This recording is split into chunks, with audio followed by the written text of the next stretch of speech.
Okay, boys and girls, you have hopefully finished your quiz and now you're working on lesson 2.6 with me. This should be a fairly quick and easy note-taking process. In years past, we have actually skipped this section because we expect you to know how to do it. So this should be a fairly routine thing for us. You can see over here that we have ratio and proportion. You guys all know that ratio is a comparison of two numbers by division. They are written in three different forms and all of them meaning the exact same thing. So proportions are an equation that has stating that two ratios are equal to each other. So your chance in your mind, how can you determine if two ratios are proportional? Well, there's a couple different processes. So number one, if we have the ratios of 7/8 and 49/56, the first thing we can do is we could diagonally multiply. Now in this case this requires us to probably use a calculator. So I have my calculator ready. 7 times 56 is equal to a 392, and then 8 times 49 is also equal to a 392. Ooh, that is ugly. 392. So because of that, I can't even write that far. That's weird. It must be because I'm at my house. Because of them both equaling 392, we know that they are called proportional because they have the exact same value when we use cross products. The other process would be just to simplify the two fractions to see if they are equal to each other in simplest form. So 7/8 is already simplified. 49/56, we can reduce both the denominator and the numerator by a 7. 49 divided by 7 is a 7. 56 divided by 7 is an 8. So we know that they are equal to each other or proportional because they reduce to the exact same thing. So depending on your numbers, you might want to choose different processes, again depending on your numbers. So moving forward, example 2 says to use cross products to determine if the pairs form a proportion. So in this case, cross products, so we have a 0.25 over a 0.6 and then a 1.25 over a 2. So again, I'm going to cross products. 0.6 times 1.25 in my calculator. 0.6 times 1.25 is equal to a 7.5. Oopsies, that's not right. 0.6. 0.6 times a 1.25.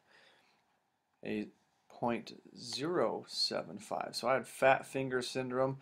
It looked a little goofy, that's why I had to double check. Okay, and then if we do the other diagonal, I'm going to choose a different color here. 0.25 times 2, which I really didn't need to do, is 0.5. That's a one that we should have done in our head. So they're different to each other, so they are not proportional to each other. Okie dokie. Moving on to the next example. Again, we're using cross products. So we're just going to diagonally multiply 2 over 2.5 and 16 over 20. Diagonally, 2.5 times 16 is 40. And then the other diagonal, 2 times 20 also is 40. So they are proportional because they are the exact same fraction or ratio. Now sometimes we have problems where they don't give us all the information. So this would be one of those examples. Our job is to try to figure out the missing number. And all we do again is diagonally multiply. 3 times 12 makes a 36.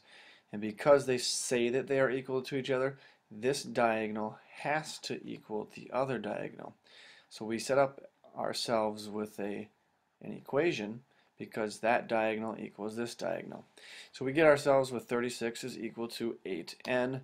We divide both sides by 8 because we want to get n by itself, and then n is equal to whatever 36 divided by 8 is.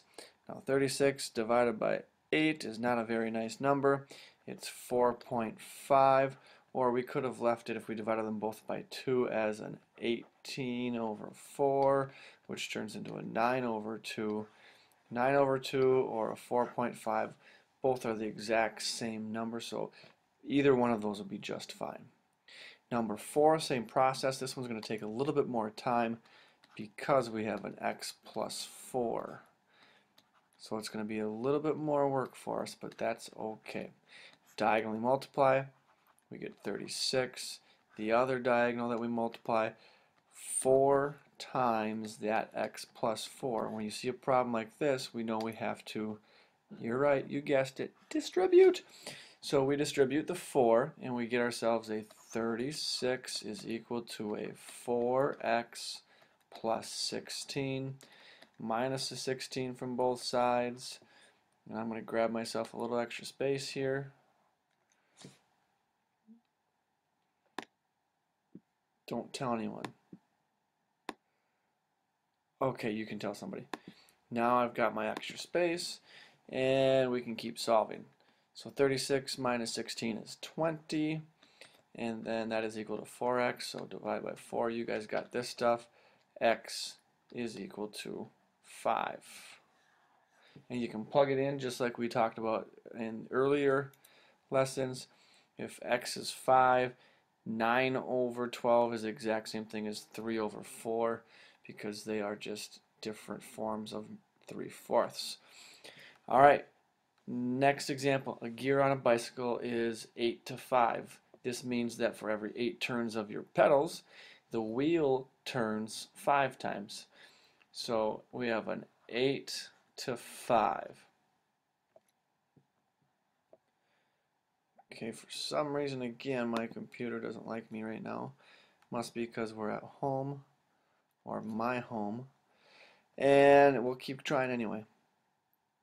Perseverance. And if the bicycle wheel turns, so the wheel, every 8 turns of the pedal, so this is the pedal for 8, and this is the wheel. This is the important part here, ladies and gentlemen, because we need to know for our next one, when we're setting up our proportion where we have 2 of them equal to each other, we need to know, does this 2,435 stand for the wheel or for the pedal? And because it says the wheel turns, we're going to use it on the bottom. So on the bottom we have 2,435. We do not know what's on top, so I like to put an X for the unknown, and then we just diagonally multiply. 5x equals whatever 8 times 2,435 is, which is 19,480. Then we divide by 5, just like you guys already know, and then x is equal to 3,896 cranks of the pedal. Just one last page here. Remember that rates are just any measurement of 2 things where we have the word per separating. So if it's $9.99 for 10 downloads, that means it costs $9.99 per 10 downloads. It's a rate. Now usually we use rates to make things make more sense to us, and those are going to help us with unit rates. Because a unit rate is how much does it cost for one item, or how much is something per one item. So it's always towards a 1 because a unit means for 1. So here's our last example. On a road atlas, the scale for the map of Connecticut is 5 inches. So I'm going to put inches on the top, equals 41 miles. And I labeled because that's super important. What is the distance in miles represented by 2.5 inches? So we have 2.5 inches and X number of miles. Now yes, I can see that 5 inches and 2.5 inches, that this is exactly half. So exactly half of 41 would be a 20.5. So I can see that just like most of you probably saw as well.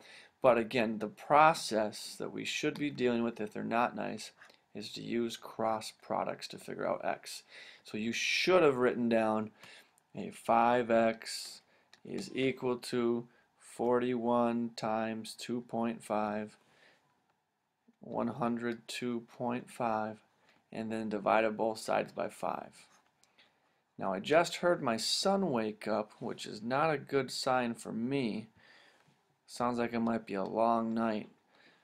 So I don't know if I'm a big fan of that. Now folks, you are done with notes for me today, but it's super important that you take your time to pause and rewind if you need to on the video. Thanks, and we'll talk to you tomorrow.